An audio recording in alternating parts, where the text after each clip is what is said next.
अस्सलाम वालेकुम viewers, welcome back to my YouTube channel daily tips with Asma. आज की इस वीडियो में हम आपको बताएंगे इफ़हाम नाम का मतलब क्या है। इफ़हाम नाम का शुमार लड़कों के नामों में होता है। इफ़हाम एक इस्लामी नाम है।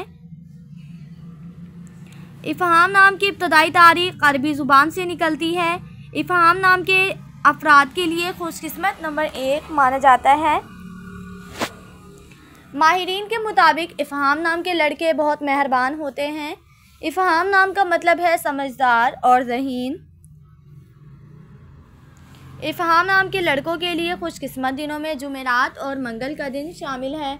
इफ़हाम नाम के अफराद के लिए मुवाफ़िक रंगों में सुर्ख और बनफशी रंग शामिल है।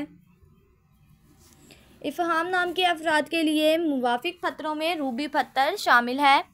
खुशकिस्मती वाली धातों में हिंसों के हिसाब से लोहा शामिल है।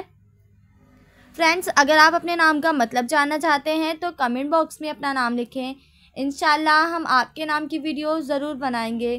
Thanks for watching. अल्लाह हाफिज़।